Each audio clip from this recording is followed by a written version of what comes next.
After a long period, we do not know how long, Ashwapati wakes up from his trance and becomes aware of a new movement. After a measureless moment to the soul, that is, a moment is over, but that moment is not of our time. It cannot be measured. After a measureless moment to the soul, again returning to these surface fields, out endless depths where he had sunk, Ashwapati had plunged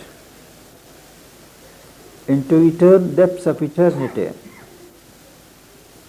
and now he is returning to the surface fields, areas which are in time and space. He heard once more the slow tread of the hours. That is, he becomes aware of the passage of time. In the depths there is no time. All is eternal. But here, the slow tread of the hours, he begins to hear. All once perceived and lived was far away. But he finds one difference. All that he had perceived and experienced before he went into that trance, and while on earth, was far away. Himself was to himself his only scene. Wherever he saw only himself. His consciousness had become omnipresent. Wherever he turned, he found himself. Above the witness and his universe, below is the universe and the witness that watches the universal movement, and our Ashwapati is above. He stood in a realm of boundless silences, not one silence. There are many kinds of silence. Silence of the mind, silence of the heart, silence of the self. That is why he uses plural. He stood in a realm, boundless silences, awaiting the voice that spoke and built the world. In the ancient tradition, it is sound, logos, God as sound, that utters the word of creation, and the worlds begin to form. So now Ashwapati is waiting to hear that voice, awaiting the voice that spoke and built the world. That voice, that formulation of the creative sound is still there, and anyone who can secure that world, can create, gets to the secret of creation, you will be interested to know that during her early years, when she was working in the occult field with Theon in Algiers, Mother, in the course of her explorations of the higher planes of existence, she had exteriorized herself. Theo was guarding her body, and as she was going on and on, she would speak to him, not in our language, but in the occult language, what she was seeing, what she was happening, and he is to note. And in the course of these explorations, one day she found the mantra of life. So she told mechanically to the person who was below that I have found the mantra of life. And as she was pronouncing it, as she was telling it, she felt she should not have said that. That immediately he asked, "What is that?" But she did not reveal it to him, because that was the inner command not to reveal it to him. He got angry, and the very vibration of anger cut the silvery thread that joins the physical body to the subtle bodies that have gone out. That means normally death. But the moment it snapped, he didn't cut it. His vibration of anger, he was such a powerful man, that cut it. He got alarmed, and he started working to resolder that thread. Mother worked from above and he from here, and together they succeeded in restoring the connecting thread.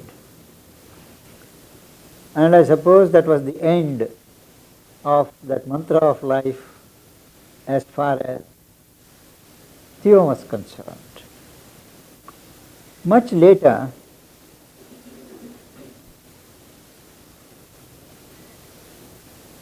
when she was doing her work here in the ashram, she again found that mantra of life. And she straight went to Sri Aurobindo and the mantra of life.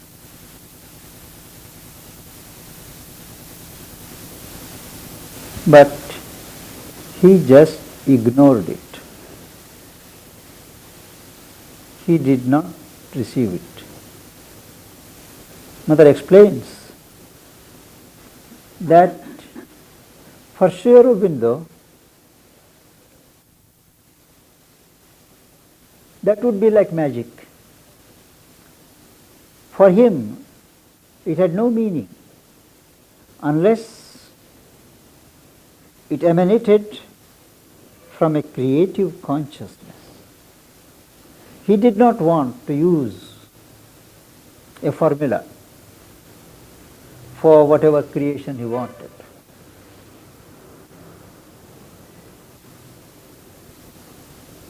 And that's the mantra of life. That's what he mentions here. Awaiting the voice that spoke and built the world. A light, a light was around him, wide and absolute. A diamond purity of eternal sight. Ashwapati was circled by a light of diamond purity. Sri Aurobindo uses this word of diamond only for mother's light. A light was round him, wide and absolute, a diamond purity of eternal sight, a consciousness lay still all around, a consciousness lay still, devoid of forms, free, wordless, uncoerced by sign or rule, forever content with only being and bliss. There was no urge to become. There was no urge to take form. It was just content by existing.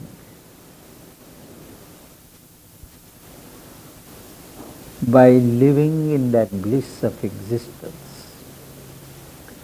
A sheer existence lived in its own peace.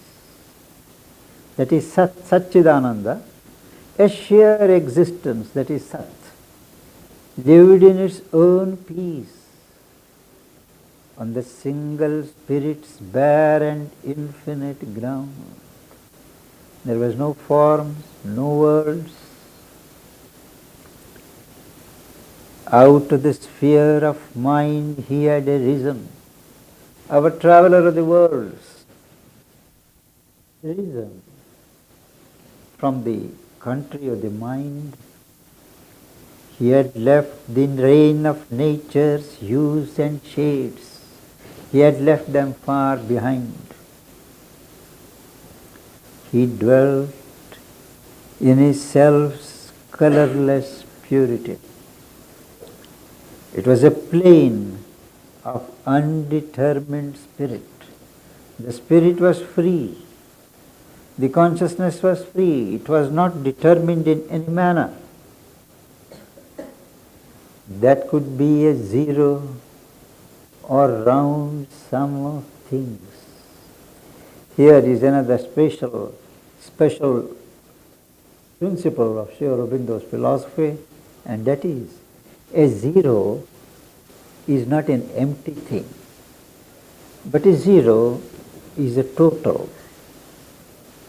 It is pregnant with all things that are to come out of it. That is why he says, it was a plane of undetermined spirit that could be a zero or round sum of things, in which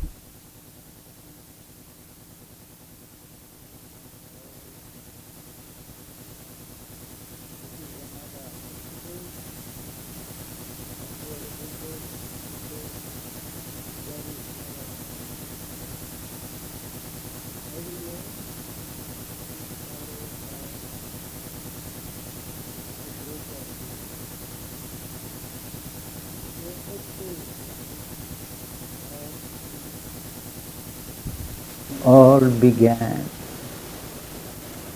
all it became that figures the absolute. Now it is another stage.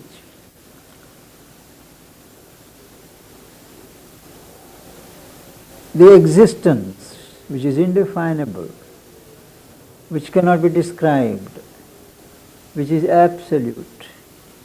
Now something puts figures on that, a shape. All it became, that is the same thing which could be a zero, becomes what gives shape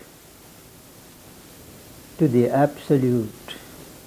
A high peak, vast peak, when spirit could see the worlds where he was standing. It is a great peak, summit, from where the spirit could see the worlds that have come to be. Calms, wide epiphany, new birth, calm. He is getting newborn every moment. Wisdom's mute home.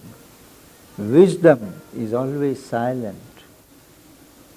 And the acme of wisdom, wisdom's mute home, a lonely station of omniscience. From here, one single poise can know everything. A diving board, the eternal's power. Here is the springboard for the power of the eternal to create and throw up all the worlds. A white floor in the house, pure white floor. If the whole thing is conceived as a house of delight, where he is standing now is the white pure.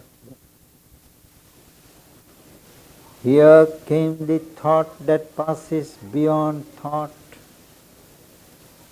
Hear the still voice which our listening cannot. It is a supreme word. The knowledge by which the knower is the known. It is an acme of perfect knowledge when the knower becomes the known. And that is the knowledge by identity of which we spoke the last time. Here came the thought that passes beyond thought. Hear the still voice which our listening cannot hear. The knowledge by which the knower is the known. The love in which beloved and lover are one. Here is the plane where there is full integral love, in which both the lover and the beloved are fused. They are no more longer aware of their separate existence. They become one in the moment of love. Just as the knower and the known become one in the moment of knowledge, all stood in an original plenitude.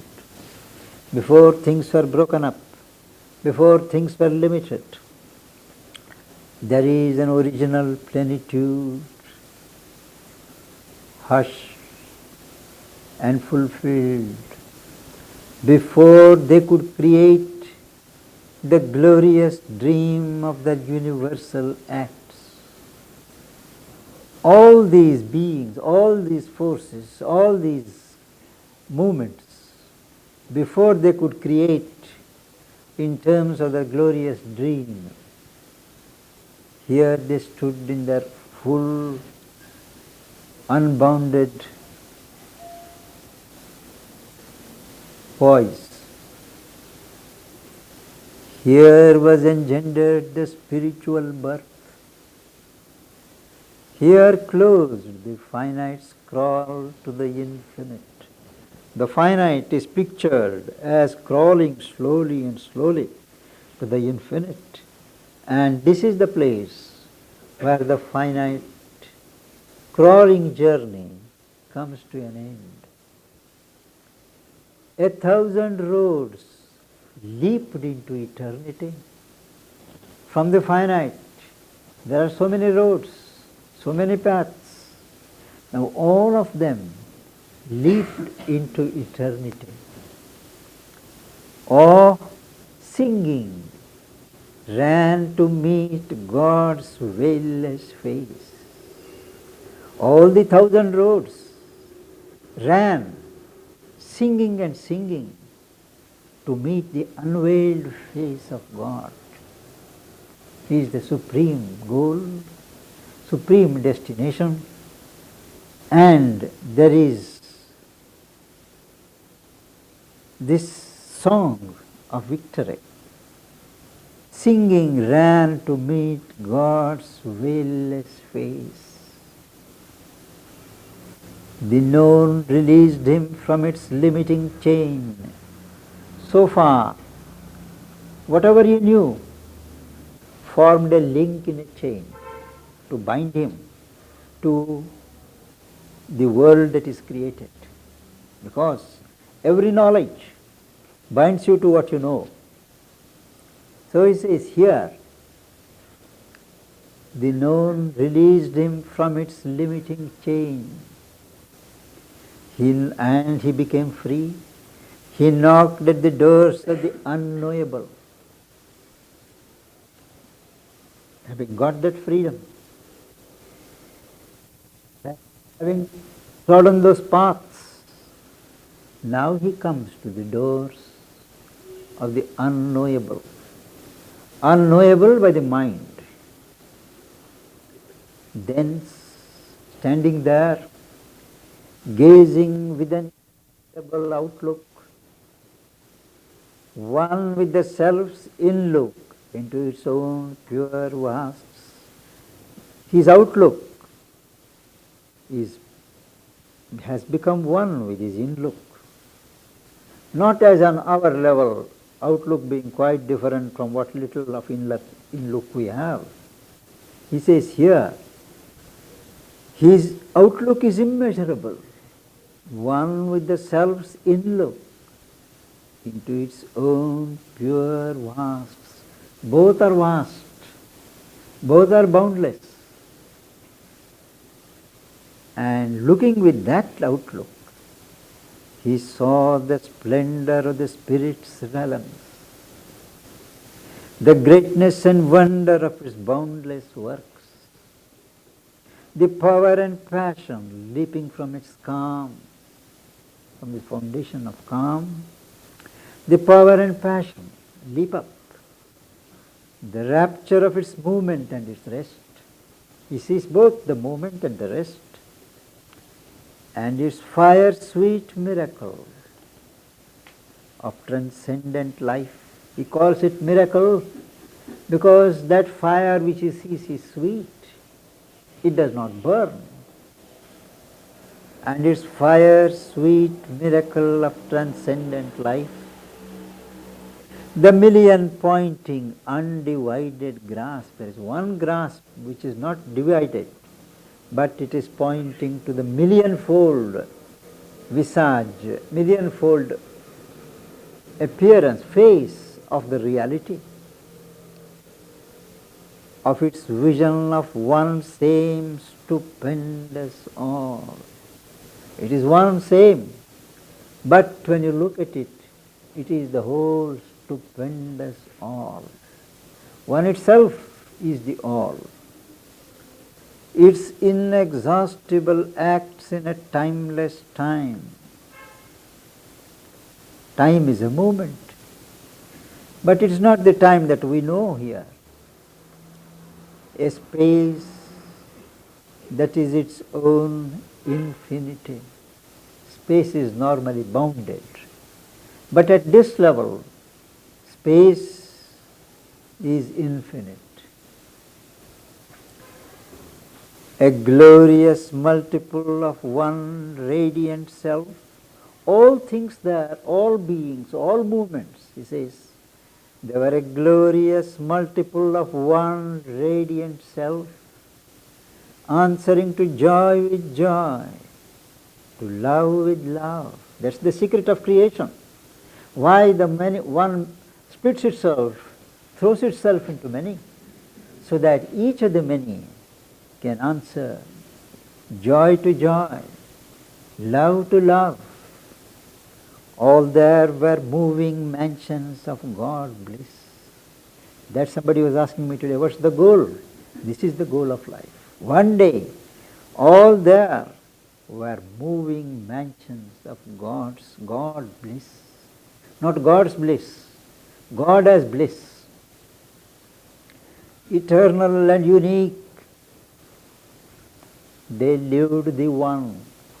Mark that he doesn't say they lived in the one. They lived the one. That is, the one lives in them. They are eternal and unique. Each is unique. Each is singular. None is like any other. Otherwise, there is no meaning in creation. Their forces are great outbursts of God's truth, and objects are its pure spiritual shapes. Spirit no more is hid from its own view as it is here. All sentience is a sea of happiness. All feeling, all sensation is an ocean of happiness. And all creation is an act of light. Out of the neutral silence of his soul, till now, Ashwapati had a state of neutral silence. He was observing, he was watching all this unknowable, what is it? Now, out of the neutral silence of his soul, he passed to its fields of puissance and of calm. He passed into its fields of power and of calm, and saw the powers that stand above the world, the gods, traversed the realms of the supreme idea, supreme creative idea, and sought the summit of created things. He has still not seen what is this real final summit of creation. He is looking for it, and sought this summit of created things and the almighty source of cosmic change. There is so much of change in the cosmos because that change is a source in God. There is a meaning. And he seeks to unravel the secret of the cosmic change. And that is where we should stop today. I am due to go out to some places day after tomorrow. So we will be meeting next on the 17th of February. 17th of February, which is, I believe, a Thursday, a Sunday.